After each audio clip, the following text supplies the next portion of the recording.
তোমরা হয়তো সবাই ভাবছো জায়গাটা কোথায়, অবশ্যই বলবো। সম্পূর্ণ ভিডিওটা দেখো, আশা করছি ভীষণ ভালো লাগবে। আজকে একটা নতুন জায়গা এক্সপ্লোর করলাম, তো তোমাদের সাথে সেটাই শেয়ার করছি। Hello guys, good morning, welcome to my channel Shelly Tapadar blog. আশা করছি সকলে খুব ভালো আছে, তো আমরাও ভালো আছি। সকালবেলা মাম্মামের পাপা ব্রেকফাস্ট করিয়ে দিচ্ছে। এটা হলো গিয়ে একটা ওই জব রাগি বাজরে এগুলোর একটা মিক্স আপ। তারপর দেখো আমি নিয়ে নিয়েছি দুধ চা আর সাথে খাস্তা বিস্কুট, যেটা আমার খুব খুব ফেভারিট। খাওয়াটা উপকারী না হলেও খেতে কিন্তু খুব ভালোবাসি, তো নিয়ে নিলাম আজকে সকালবেলাটার জন্য। তারপর চলো রান্নাঘরে যাই। দেখো রান্নাঘরে আমার রান্নাবান্না শুরু করে দিয়েছি। আজকে হচ্ছে তেল চচ্চড়ি রান্না করছি। মাছের তেল, মাছের ডিম সব মিলিয়ে একটা চচ্চড়ি রান্না করছি। তার মধ্যে দিয়েছি হচ্ছে কপি, মানে ফুলকপির যে ডাঁটাগুলো হয়, আলু, বেগুন, গাজর সবটাই। আর এখানে হচ্ছে করলা পাতা, পুঁই পাতার বড়া। করলা পাতার বড়াটা খেতে আমার খুব ভালোবাসি, মানে আমাদের বাড়ি সবাই খুব ভালোবাসি আমরা। তো গতকালও ভেজেছিলাম, তো আজকে অল্প কয়েকটা ছিল বলে ওটা ভেজে নিচ্ছি। আর সকালবেলা রান্না করেছি কলমি শাক ভাজা, আর কচু বাটা হবে, মাছের ঝোল হবে, অনেক কিছু রান্নাবান্না হবে। তো দেখো নিয়ে এসছে কাতলা মাছ, এটা হচ্ছে ধুয়ে টুয়ে নিলাম। আর এদিকে ট্যাংরা মাছও এনেছে, ওটা হচ্ছে কালকে রান্না করবো। আর যে মাছের তেল কিছুটা করেছি, কিছুটা রেখে দিয়েছি। তো এই হলো আজকের মেনু। মাছ কিন্তু প্রায় মোটামুটি ভাজা হয়ে এসছে। এখন হচ্ছে কচুটা পেস্ট করে নিয়ে শুকনো লঙ্কা আর হচ্ছে কালো জিরে সম্বার দিয়ে কিন্তু লবণ, হলুদ, চিনি দিয়ে ভালো করে ভেজে নিচ্ছি। খেতে খুব ভালো লাগে এটা গরম ভাতে। আর মাছের ঝোলটা হলেই হয়ে যায়। আলু আর কচু দিয়ে করছি মাছের ঝোল, একদম হালকা পাতলা। আর আজকে কিন্তু আমার রান্নাবান্না একদমই সকালবেলায় হয়ে গেছে, কি মানে 12টার আগে রান্নাবান্না কমপ্লিট। তারপরে তো নাচের স্কুলেও যেতে হবে, আজকে নাচ আছে মাম্মামের। আমার থেকে বড় দিদি হয়ে গেছে। সামনে বসো, বালু পিছনে বসো। প্যান্টটা তোল, প্যান্ট নিয়ে এত নিচে কেন? প্যান্টটা তো সিকোয়াটা। দুপুরবেলা আজকে অনেকক্ষণ টাইম রেস্ট করেছি, তারপরে তো তোমরা দেখলেই নাচে নিয়ে গেলাম। ওখান থেকে চলেও এসেছি, মামামের আজকে নাচ ছিল। তো দেখো যে ওর ড্রেস চেঞ্জ করে নিচ্ছে, কারণ যেটা পরে গেছিলো না সেটা পরে গরম লেগে গেছে ওর। তো সেই কারণে হচ্ছে কে মা মৌ ধরো। তো এখন হচ্ছে কোথায় যাবো তুমি? এখন হচ্ছে মোমকে ফোন করলো, বললো একটু ঘুরতে যাবো আমরা, এই যে ফরেস্টের দিকে যাবো। ওরা একটু গেছে অন্যদিকে, সেখান থেকে আসবে, তারপরে একসাথে একটু ঘুরে আসবো, একটু মোমো খেতে যাবো। তো চলো। আর হচ্ছে তোমাদের একটা জিনিস দেখায়, আজকে গাছ থেকে পেরেছে অনেকগুলো। দেখো আজকে কতগুলো কামরাঙ্গা পেরেছে। আর এইবার জানো তো কি হয়েছে, এত গরম থাকার জন্য না কামরাঙ্গা পেকে যাচ্ছে, কিন্তু বড় হচ্ছে না, টেস্টও কমে গেছে। প্রত্যেকবার তোমরা দেখো কত বড় হয় কামরাঙ্গাগুলো, এবার একদম ছোট ছোট হয়েছে। তো ব্যাগটাতেই আছে, এখনো ঢালা হয়নি।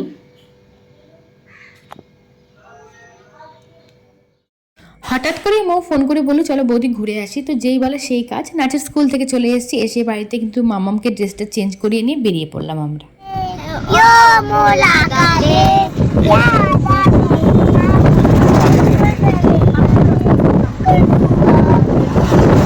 আমাদের বাড়ির থেকে একদমই কাছেই মন্দিরটা, জলপাইগুড়ি মেন রোডের পাশ দিয়ে নেমে যেতে হয়। শাহুরাঙ্গি যে শ্মশানটা রয়েছে, একদমই শ্মশানের আগে মন্দিরটা।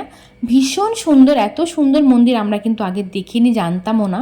একজনের কাছ থেকে শুনেই আসার। মন্দিরে ঢুকেই তো দেখি পুরো অবাক, এত ফুল গাছ পুরো, মানে মন্দিরটা হচ্ছে একদম বেল ফুল গাছে ভরা। আর রয়েছে প্রচুর কাঠকরবী, জবা ফুলের গাছ, অনেক ধরনের ফুলের গাছ রয়েছে। আর কত বড় শিবলিঙ্গটা দেখতে পাচ্ছ তোমরা, একদম 3তলা বিল্ডিংয়ের যে হাইট, সেই হাইট অনুযায়ী কিন্তু মন্দিরটা বানানো রয়েছে। আর এখানে বড় একটা রিসোর্টও তৈরি হচ্ছে। চলো এবার হচ্ছে মন্দিরটার ভেতরে একটু যাই, খুব সুন্দর। দিনের বেলা আসে না, দারুণ লাগতো গো।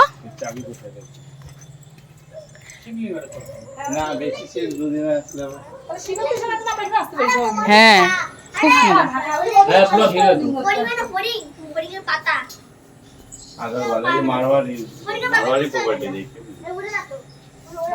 এই দেখো নন্দী শিবলিঙ্গ। আমাদের তো পুজো দেওয়ার কোনো প্ল্যান ছিল না, তো তাই আমরা নন্দীর কানে কিন্তু সব ইচ্ছেগুলো বলে গেলাম।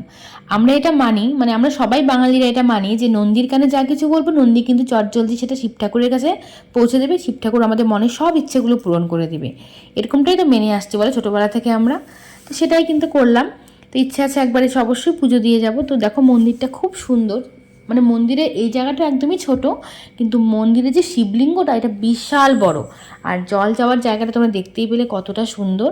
তো সবার দেখা দেখি মামামেরও ইচ্ছে হয়েছে নন্দীর কানে কিছু একটা বলার। ও তো অনেকটাই ছোট, ও তো নাগাল পাচ্ছে না বলে ওকে কিন্তু কোলে তুলে নিতে হলো। কাকু সর, মা বাবাকে বলতে দে, কানে কানে যা বল। ইউ সর তোরা সর। বলছি আমি মনে মনে বলছি তো। অনেক দিন বাদে এত সুন্দর একটা জায়গায় এসেছে, ভীষণ ভালো লাগছে, মনটা পুরো শান্তি হয়ে গেল। শিব মন্দিরের পাশেই ছিল এক মায়ের মন্দির, তো শুনেছি শিব মন্দিরে থাকলে সেখানে মায়ের মন্দিরও থাকতে হয়, তাই হয়তো এই মায়ের মন্দিরটাও রয়েছে। এই মন্দিরটাও ভীষণ সুন্দর, অনেকটাই পুরনো, আর পুরো বেল গাছে একদম ভরা, জানো তো কি সুন্দর গন্ধ বেরোচ্ছিল বেলি ফুলের। ওখান থেকে চলে এসেছি, তারপরে দেখো সবার কিন্তু খিদে পেয়ে গেছে, আর আগের থেকেই প্ল্যান ছিল মোমো খাবো। তো দেখো সবাই মিলে কিন্তু মোমো খেয়ে নিচ্ছে। মোয়ের হাতে হচ্ছে একটু ব্যথা লেগেছে, চোট লেগেছে, আগেই লেগেছে সেটা ঘর ঝাড়তে গিয়ে, তো সেই কারণে হচ্ছে ব্যান্ডেডটা লাগিয়ে রেখেছে। তো এত ভালো লাগছিল মোমোটা খেতে।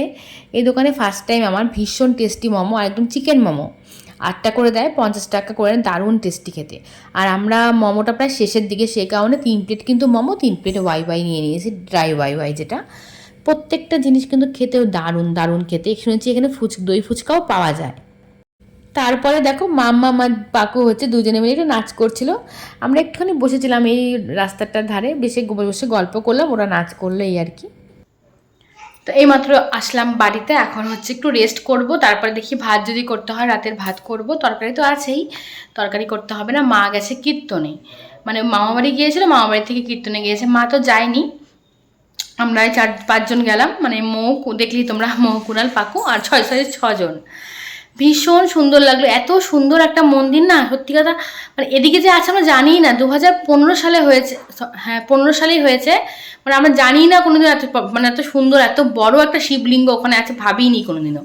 তো একজনের কথায় একজনের কাছে শুনে তারপরে সেখানেই গেলাম, খুব সুন্দর লেগেছে, ভীষণ সুন্দর। অবশ্যই তোমরা যেতে পারো, একদমই ওইটা হচ্ছে শাহডাঙ্গি যে শ্মশানের আগে দিয়ে ডান দিকে আসতে হবে, মানে মেন রোড দিয়ে, জলপাইগুড়ির যে মেন রোড থেকে ডান দিকে আসতে হবে। একটুখানি এলে দেখা যাবে বড় রিসোর্ট হচ্ছে একটা, সেই রিসোর্টের ওখানে একটা বড় শিবলিঙ্গ মন্দির করা হয়েছে, খুব সুন্দর।